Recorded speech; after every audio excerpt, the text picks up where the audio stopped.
मित्र सुन ले, किसी भी नेता के बहकावे में आम शिक्षा मित्र भाई बहन ना आवे।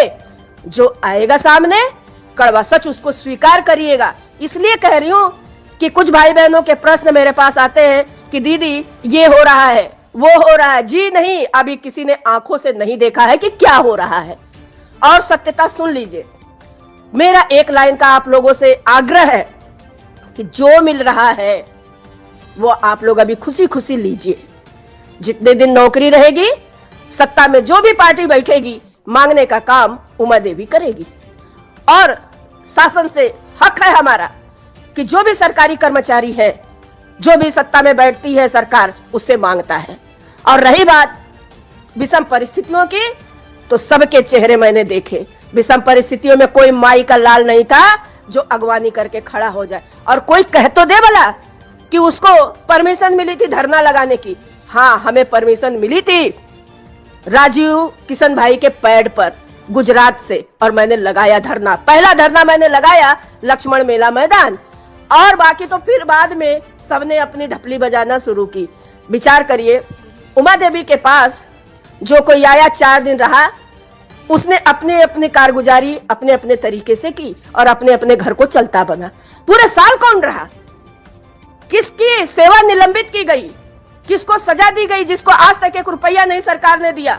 विचार करिए जरा सा। वह केवल इकलौती उमा देवी थी। उमा देवी उस दंश को आज भी पी रही है, मात्र इसलिए कि शिक्षा मित्र हित में सारे काम हो जाए। और सुन लीजिए, मैंने जब निःशुल्क धरना चलाया, मेरे पीठ पीछे लोगों ने खूब लूटे। मुझे बाद में पता चला, काफी कुछ भाई बहनों ने बताया मुझे। मैंने कहा जब मैंने मना किया था तो आपने क्यों दिया? और आ जाइए कड़वी सच्चाई, जब कुछ भाई बहनों ने कहा कोर्ट के मामले में उमा देवी ने कैसे क्या किया है।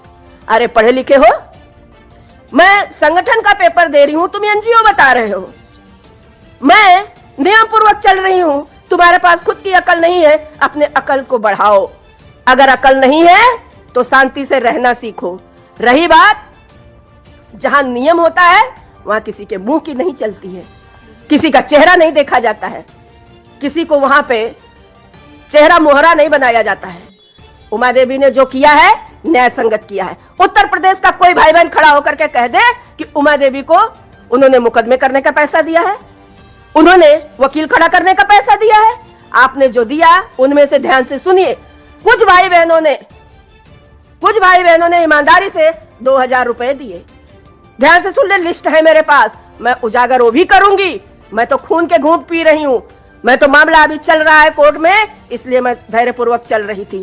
कुछ भाई बहनों ने 500 रुपए दिए, कुछ ने 1000 रुपया दिया, कुछ ने का मतलब समझिए, नहीं मैं 3500 लोग वो मैंने निःशुल्क याची बनाया। और सुनिए सच्चाई, आज खून के घूंट पी करके ही मैं बोल रही हूं इस चीज को। सुनते सुनते मेरे भी कान पक गए। जो मुझे चेक दे करके गए उनकी चेकें बाउंस हो गई। कुछ जो मुझे आए सामना करने, उन्होंने हाथ पर जोड़ लिया कि बहन जी मैं असहाय हूं। फिर भी मैंने सभी का अपना समझ करके उनकी परिस्थितियों से मैंने काम को आगे बढ़ाया। और मैं धन्यवाद दूंगी उन वकीलों को जिन्होंने मेरे हाथ जोड़ने पर शिक्षा मित्र परिवार के लिए हित में खड़े हो गए। उन्होंने अपनी जो फीस थी उसको भी कुछ समय के लिए रोक लिया, और बाद में मैंने अनुनय विनय किया कि मैं आप तक पहुंचाऊंगी जरूर। वो तैयार हो गए। और सुनिए कड़वी सच्चाई, जो लोग भौंक रहे हैं ये गलत हुआ है, वो गलत हुआ है, अरे एक दिन अब तुम्हारा अपना खुद का घर चला के देखो यारो, अपने आप समझ में आ जाएगा कि उमा देवी ने 1 साल कैसे परिवार चलाया। कितने कड़वे सच्चाइयों को उमा देवी ने जहर को पी